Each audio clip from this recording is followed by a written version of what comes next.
A billionaire grabbed my wrist, looked at the scars I've had my entire life, and said 5 words that destroyed everything I thought I knew about myself. I watched you get those. I stood there in his mansion, surrounded by people worth more than I'd earn in 10 lifetimes, with shattered porcelain at my feet and my catering uniform stained with champagne. I was supposed to be invisible that night. I was supposed to wash dishes, carry trays, collect my paycheck, and go home to my 1-bedroom apartment in Columbus. Instead, I was staring into the eyes of a man who looked like he'd just seen a ghost. And maybe he had. Because according to everything he told me that night, I'd been dead for 27 years. My name is Declan Morse. At least, that's the name I grew up with. That's the name on my driver's license, my social security card, my employee badge at Granger Furniture Distribution, where I've worked for the past 6 years. It's the name Pauline Decker called me when she took me into her home as a scared 7-year-old foster kid with no memories of where I came from, and scars on my hands that nobody could explain.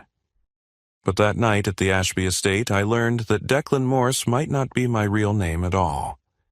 I learned that the scars I've carried since before I could remember weren't random. They weren't an accident. They were evidence of a night that tore a family apart and sent me into a life I was never supposed to live. Theron Ashby is not the kind of man you see on magazine covers or cable news. He doesn't chase attention. He built Ashby Industrial Holdings into one of the largest manufacturing companies in the Midwest, and then he disappeared behind the walls of his estate and let his money speak for itself. He hosts one private gathering a year for business associates and old friends. No press, no cameras, just wealthy people drinking expensive wine and pretending the rest of the world doesn't exist. I was there to wash their glasses. That's it. $50 an hour plus tips, which I was saving for HVAC certification courses because I wanted a trade, something stable, something that could give me a future beyond loading furniture trucks until my back gave out.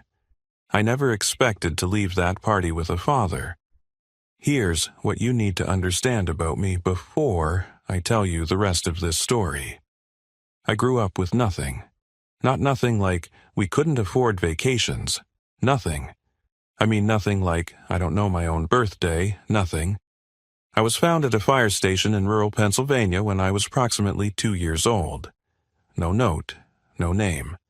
No mother waiting in the parking lot to see if someone would take me in. Just a silent toddler with bandages wrapped around both hands and burns so severe that doctors said I'd carry the scars forever. They were right about that. I've looked at these hands every single day of my life. Thick, rippled scar tissue covering my palms and the backs of my fingers. The skin is tight in places, discolored in others. When I was a kid, other children would stare. Some would ask if I was contagious. Teachers would wince when they saw me raise my hand in class. I learned early to keep them in my pockets, to avoid handshakes when possible, to deflect questions with a shrug and a simple, "I was in an accident when I was little." But that was a lie. I didn't know if it was an accident. I didn't know anything. The social workers guessed. The doctors theorized. Nobody actually knew how a toddler ended up with burns like mine, alone at a fire station, with no one coming to claim him. I used to dream about it. Not the fire itself, because I don't remember that. I'd dream about a woman's voice calling my name. Except in the dream, she wasn't calling me Declan. She was calling me something else. Something I could never quite hear, and I'd wake up reaching for her with these scarred hands, grasping at nothing. For 27 years, that's all I had. Dreams that faded by morning and questions that nobody could answer. Then I broke a $12,000 vase at a billionaire's party, and the man who owned it didn't yell at me. He didn't threaten to sue. He didn't demand I be fired. He looked at my hands like he recognized them, like he'd been waiting to see them again. And in that moment, standing in the wreckage of his antique porcelain with 100 guests staring at me, I felt something I hadn't felt since I was a child, waiting for someone to pick me up from the fire station. I felt like someone was finally coming for me. What happened next changed my life in ways I still don't fully understand. It gave me answers I'd stopped hoping for. It gave me a father I never knew existed. And it forced me to confront a truth about my mother that was more painful than any scar she left on my hands. This is the story of how I went from being nobody's son to discovering I was the missing heir to a fortune. But more than that, it's the story of how I learned that the scars we carry aren't just damage.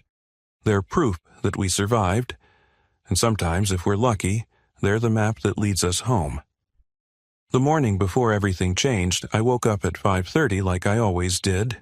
My apartment was cold because I kept the thermostat at 62 to save money. I made instant coffee, ate a bowl of cereal standing over the sink, and drove my 12-year-old Honda Civic to Granger Furniture Distribution, where I'd worked since I was 23. That was my life. Not glamorous, not exciting, but mine. I supervised a team of 8 guys on the loading dock. We moved sofas, bed frames, dining tables, anything that came through on the trucks headed to retail stores across Ohio and Indiana. The work was physical and repetitive, but I didn't mind it. There's something honest about loading a truck. You start with an empty trailer, you fill it with product, you send it on its way. At the end of the day, you can see exactly what you accomplished.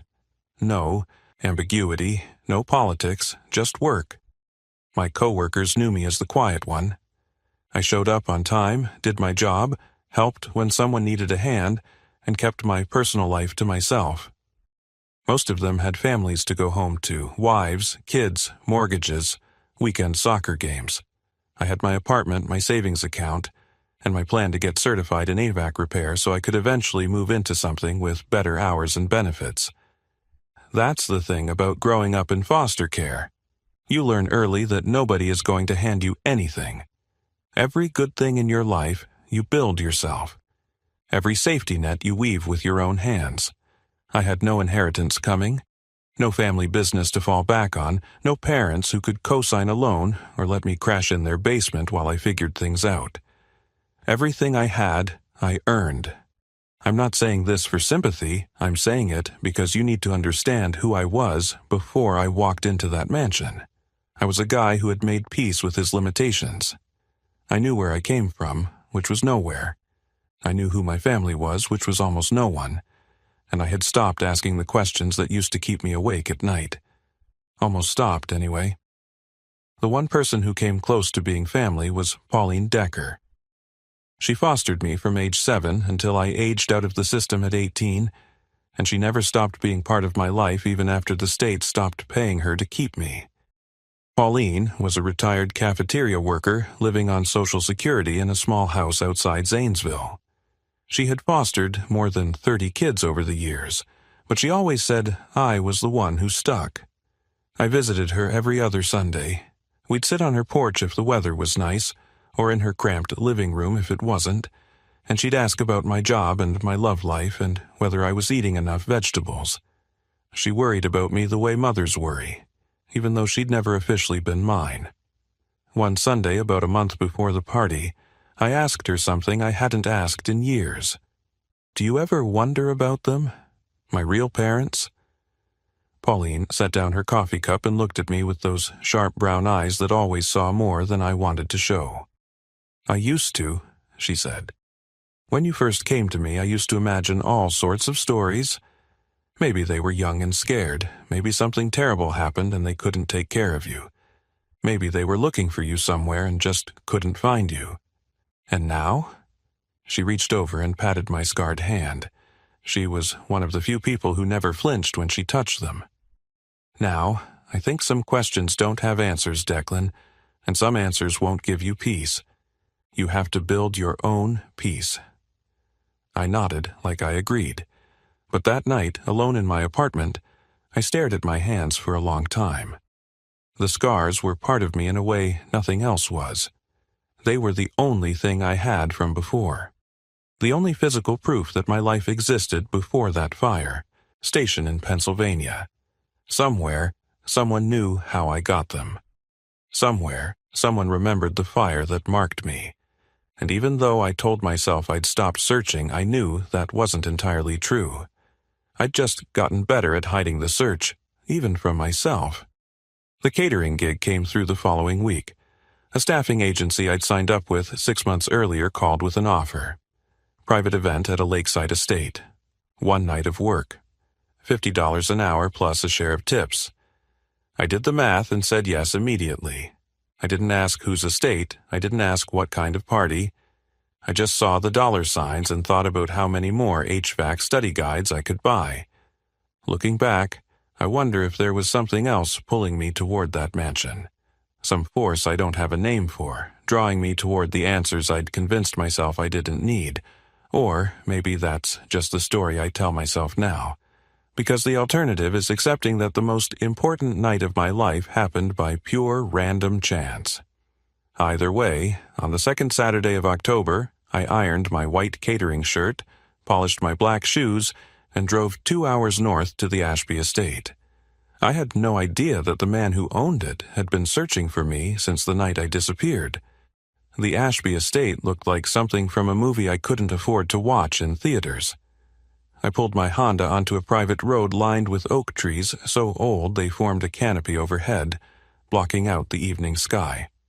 When the trees finally opened up, I saw the mansion rising from the landscape like it had grown there organically. Stone walls, tall windows glowing with warm light. A circular driveway where valets in crisp uniforms collected keys from guests driving cars that cost more than my annual salary. I parked in the staff area behind the service entrance and sat in my car for a moment just looking. This was not my world. These were not my people. I was here to wash dishes and disappear, and that was fine. I'd gotten comfortable being invisible a long time ago. The catering manager was a woman named Donna, who spoke in rapid-fire instructions and barely made eye contact. She handed me an apron, pointed me toward the auxiliary kitchen, and told me the only rule that mattered. Do not speak to guests unless spoken to, and even then, keep it brief. Mr. Ashby values discretion, she said. No photographs, no personal conversations. You're part of the background tonight. Understood? I understood perfectly. Being part of the background was my specialty. For the first 2 hours, everything went smoothly. I stationed myself at a large sink in the side kitchen, scrubbing champagne flutes and appetizer plates, while uniformed servers moved in and out with loaded trays. The noise from the party was muffled but constant. Laughter, clinking glasses, the low hum of conversations about things I would never understand. Stock portfolios, European vacations, someone's daughter, getting accepted to Yale. Around 9 o'clock, Donna appeared and asked me to help with tray service. They were short-staffed, and the main courses were about to go out. I dried my hands, grabbed a tray of empty flutes that needed collecting from the main hall, and stepped into the party. The room was enormous. Vaulted ceilings, oil paintings in gilded frames, furniture that looked older than the country. Guests clustered in small groups, dressed in clothes that probably cost more than my car. I kept my eyes down and moved along the perimeter, collecting abandoned glasses and trying to take up as little space as possible. That's when I saw the vase. It sat on a marble pedestal near the hallway entrance, pale blue ceramic with gold detailing around the rim. Even from a distance, I could tell it was old and expensive, the kind of thing museums put behind velvet ropes. I gave it a wide berth and continued toward a cluster of empty glasses on a side table. I was almost past the pedestal when a guest stepped backward without looking. His elbow caught my arm. The tray tilted. I tried to correct, pivoting my weight, but my hip connected with the pedestal. Time slowed down the way it does in moments of absolute disaster. The vase wobbled. I reached for it with my free hand, but the tray was already falling, glasses sliding toward the floor. My fingers grazed the ceramic surface just as it tipped past the point of no return. The crash was spectacular. Crystal flutes shattered against the marble. The vase hit the floor and exploded into 100 jagged pieces. The sound cut through the party like a thunderclap, and every single person in that room turned to look at me. I stood frozen in the wreckage, my heart slamming against my ribs. $12,000. That's what Donna had said during the briefing. $12,000 if anyone damages the artwork. I didn't have $12,000. I barely had $2,000 in my savings account, and that was earmarked for certification courses. Donna came rushing over, her face pale with horror. She was already apologizing to the heir, to the guests, to anyone who would listen. I opened my mouth to say something, but no words came out. Then I heard his voice. "Everyone, please. It's only porcelain. Continue enjoying the evening." The crowd parted slightly, and I saw him for the first time. Theron Ashby, tall and silver-haired, wearing a simple charcoal suit that somehow looked more expensive than everyone else's formal wear. His face was calm, almost amused, as he walked toward me with measured steps. "Are you hurt?" he asked. I shook my head. "No, sir, I'm so sorry. I'll pay for the damage. I don't know how long it will take, but I'll cover every cent." He wasn't looking at my face. His eyes had dropped to my hands, still extended slightly from trying to catch the vase. My scarred hands, fully visible under the chandelier light. The calm drained from his expression. Something else replaced it. Something I couldn't identify. His lips parted slightly, and I watched the color leave his face like water draining from a sink. "Those scars," he said quietly. "Where did you get them?" The question caught me off guard. Of all the things I expected him to say, that wasn't on the list. "I've had them my whole life," I said. "Since I was a baby. I don't really know how." Theron Ashby stared at me for a long moment. Then he reached out and grabbed my arm, not violently but firmly. His grip was trembling. "Come with me," he said, "right now. There's something I need to show you." Every instinct I had screamed at me to pull away. A stranger was gripping my arm in the middle of his own party, asking me to follow him to some unknown location, and the rational part of my brain was listing all the reasons this was a terrible idea. I didn't know this man. I didn't know what he wanted. I was a catering worker who had just destroyed his property, and now he was looking at me like I held the answer to a question he'd been asking for decades. But something in his eyes stopped me from refusing. It wasn't threat, it wasn't anger. It was desperation so raw and unguarded that it made my chest ache. This was a man who had just seen something impossible, and he needed to understand it as badly as I needed to understand why he cared about my scars. "Okay," I said. Theron released my arm but gestured for me to follow. We walked away from the shattered vase, away from the staring guests, away from Donna's horrified expression. The noise of the party faded behind us as we moved down a long corridor lined with paintings and old photographs. Our footsteps echoed against the marble floor. A man in a dark suit fell into step beside us. He was older, maybe late 50s, with a face that revealed nothing. He didn't speak, didn't ask questions, just walked alongside Theron like this was something they had rehearsed.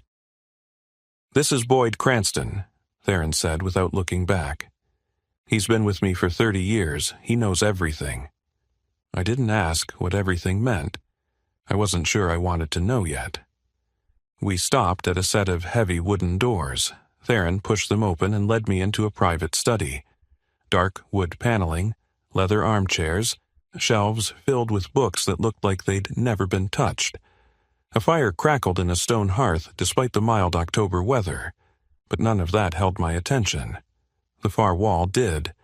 It was covered with photographs. Dozens of them, maybe hundreds, arranged in careful rows and clusters.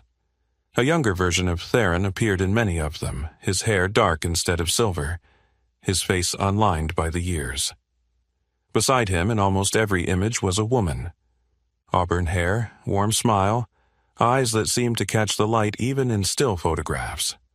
She was beautiful in a way that felt timeless, like she belonged to a different era, and in her arms, in photograph after photograph, was a baby. "My wife," Theron said. He had stopped beside me, his voice strained with the effort of speaking.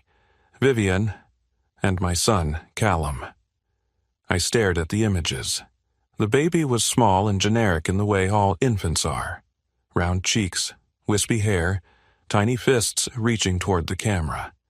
I tried to see myself in that face and couldn't. It was just a baby. "What happened to them?" I asked. Theron was silent for a long moment.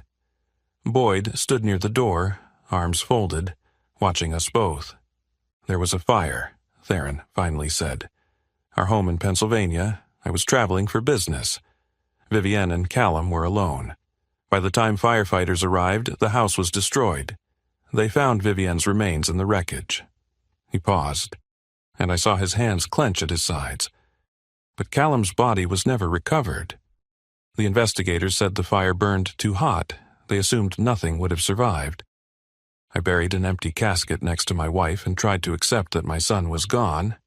Pennsylvania, fire, a child around 2 years old. The words landed like stones in my stomach. "But you didn't accept it," I said. "No." Theron turned to face me fully.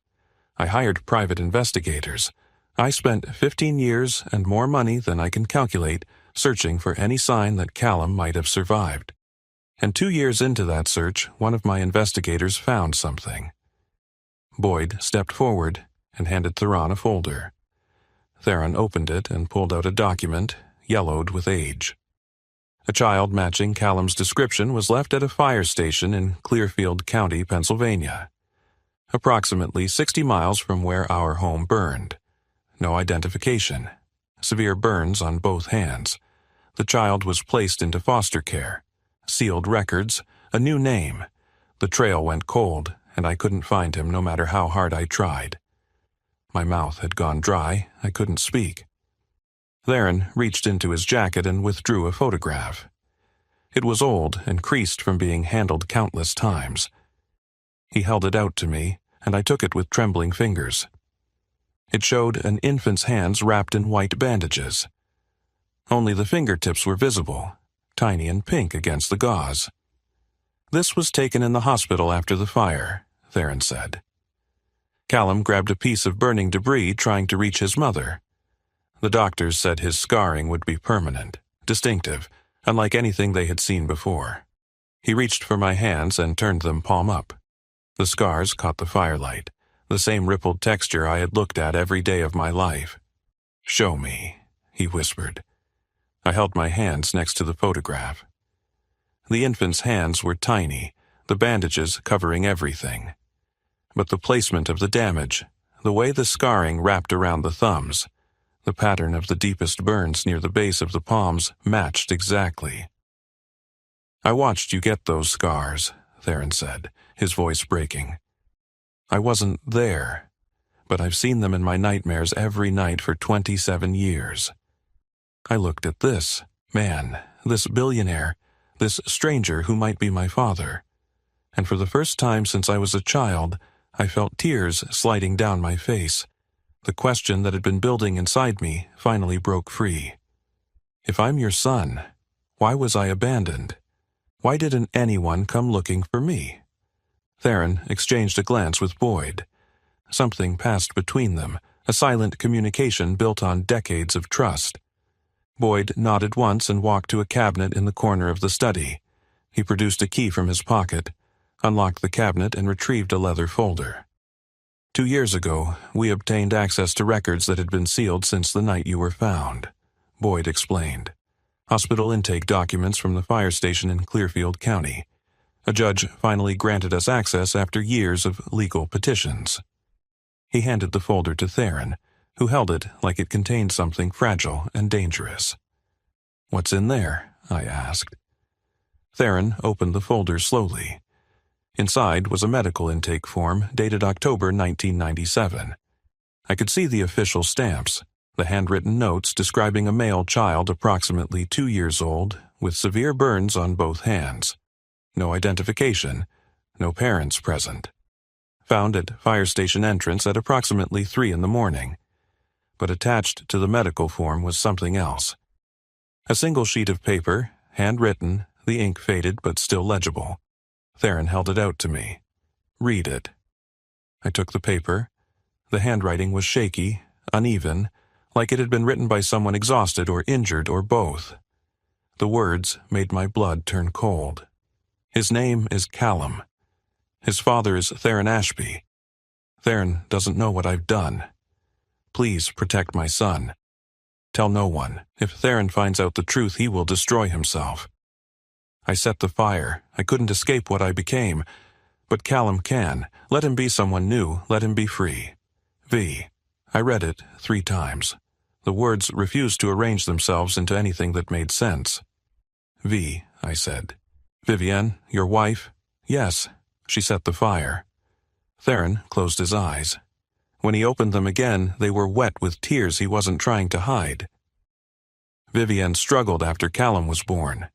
Postpartum depression, the doctors called it. But it became something darker, something I didn't recognize until it was too late. She refused treatment. She pushed me away. I was traveling constantly, building the company, telling myself that she just needed time. I didn't see what was happening right in front of me. His voice cracked, and he paused to steady himself. The fire investigator ruled it an electrical accident, faulty wiring in an old house. I never questioned the finding. I blamed myself for not being there that night. I never once imagined that Vivienne could have done it deliberately. Boyd spoke quietly from his position near the cabinet. Based on the timeline we've reconstructed, Mrs. Ashby started the fire, then experienced a moment of clarity. She got Callum out of the house and drove him to the fire station. She left him there with the note and drove away. Her body was found a mile from the station. The official report assumed she had somehow been ejected from the house during the fire's collapse. No one investigated further. I felt sick. The room seemed to tilt around me, and I grabbed the edge of Theron's desk to keep myself upright. My mother tried to kill us both. Then she saved me. Then she died alone on a dark road while I waited at a fire station for someone to find me. Why didn't you put out a public search? I asked. Why didn't you release my name and photograph to the media? Theron's voice was barely audible. Because I believed my son was dead. The investigators told me there was no body because the fire burned too hot to leave remains. I accepted it. I buried an empty casket beside my wife and mourned you both. I mourned you for 27 years, Callum. I'm sorry. I'm so sorry. He stepped forward and took my scarred hands in his own. His grip was firm but gentle, the hands of a man who had spent decades building things with careful precision. I need to know for certain, he said. I believe you're my son. Everything tells me you are, but I need proof that neither of us can doubt. Will you take a DNA test? I looked at this man who might be my father. I saw decades of grief etched into the lines of his face. I saw hope fighting against the fear of disappointment. I saw a man who had never stopped searching for a son the world told him was dead. And I saw myself in 30 years if I walked away without knowing the truth. Yes, I said, I'll take the test. 3 days later, I sat in my apartment staring at my phone. The laboratory had promised results within 72 hours. When the email arrived, I couldn't bring myself to open it for almost an hour. Finally, I clicked. The result was 99.98% paternity match. Declan Morse, the abandoned foster kid with no past and no family, was Callum Theron Ashby. I was the missing son of a billionaire. I was the child everyone believed had died in a fire 27 years ago. I was not nobody. I had never been nobody. I sat in my cold apartment and wept until I had nothing left. The weeks following the DNA confirmation didn't transform my life the way you might expect. I still woke up in my one-bedroom apartment. I still drove my 12-year-old Honda to work. I still supervised the loading dock at Granger Furniture Distribution, moving sofas and bed frames while my coworkers talked about football and weekend plans. But something inside me had shifted. The hollow space that had lived in my chest for as long as I could remember didn't ache anymore. It was filling slowly with something I had never allowed myself to feel before. Belonging. Theron and I agreed to take things slow. Neither of us knew how to be father and son after 27 years of separation. We couldn't just pick up where we left off because there was no where we left off. I was a toddler when I disappeared from his life. He was a stranger when he walked into mine. Our first real conversation happened at a diner, halfway between Columbus and the Ashby estate. Neutral territory. Theron ordered black coffee and didn't touch it. I ordered pancakes because I had no idea what else to do with my hands. "I don't expect you to call me Dad," Theron said. "I don't expect anything from you, Callum, Declan, whatever name feels right to you." "Declan," I said. "That's who I've been for most of my life. I'm not ready to let go of that." He nodded slowly. "Declan, then, I just want the chance to know you, whatever that looks like. However long it takes." "I don't know how to do this," I admitted. "I've never had a father, not a real one." Theron wrapped his hands around his untouched coffee cup. "I don't know how to do this either. I've spent 27 years being a father to a ghost. Talking to you, sitting across from you, watching you breathe is more than I ever thought I would have again, so we'll figure it out together." We started with weekly dinners. Phone calls that were awkward at first, filled with long silences and false starts. But gradually, the silences became comfortable. The conversations became real. He asked about my life, my work, my friends, my dreams. He didn't try to fix anything or offer money or sweep me into his world of wealth and privilege. He just listened. I told Pauline everything. She sat on her porch swing while I explained about the party, the vase, the scars, the DNA test, all of it. When I finished, she was crying, but not from sadness. "I always knew you were meant for something, Declan," she said. "I never knew what. Now I understand. You were meant to find your way home." I hugged her for a long time. She'd given me a home when no one else would. She had loved me when I believed I was unlovable. Finding Theron didn't erase what she meant to me. If anything, it made me appreciate her more. I finished my HVAC certification 3 months later. Not because I needed the money anymore. Theron had already made it clear that I would never want for anything financially. But I needed to complete what I had started. I needed to prove to myself that I could build something with my own hands, even now that I knew where those hands came from. Theron came to the graduation ceremony. He sat in the back row of a community college auditorium, surrounded by working-class families and blue-collar dreams. He wore a simple jacket instead of his usual expensive suits, and when they called my name, he clapped louder than anyone else in the room. Afterward, he shook my hand and said, "I'm proud of you." 3 words. They broke something open inside me that I didn't know was still closed. I think about my mother sometimes. Vivian, the woman who gave birth to me, tried to kill me, saved me, and died alone on a dark road while I waited for someone to find me. I don't know how to feel about her. I probably never will. She was sick in ways nobody understood at the time. She made an unforgivable choice and then made a miraculous one. Both things are true. I have to carry them together. The scars on my hands used to feel like a burden. Evidence of something terrible that happened to me before I could remember. A mark of abandonment. A question with no answer. Now I see them differently. They are proof that I survived. They are the reason Theron recognized me across a crowded room 27 years after he lost me. They are the map that led me home. My name is Declan Morse. It is also Callum Ashby. For 27 years I thought I was nobody. I thought I came from nowhere. I thought the hollow space inside me would never be filled. I was wrong about all of it. If you're watching this and you feel like nobody is looking for you, like you don't matter, like your past is a locked door with no key, I want you to hear me. Your story isn't over. The answers you're searching for might be searching for you too. And sometimes the scars you carry aren't just damage, they're proof that you survived long enough to find the truth. Don't give up. Keep going. Your turning point might be one broken vase away. If this story moved you, hit that like button and share it with someone who needs to hear it today. Drop a comment below and tell me your story. I read every single one. And if you're not subscribed yet, join this family so you never miss another video. Click that subscribe button and the notification bell so you're the first to know when the next story drops. Thank you for watching, thank you for listening, and thank you for reminding me that none of us are really alone. I'll see you in the next one.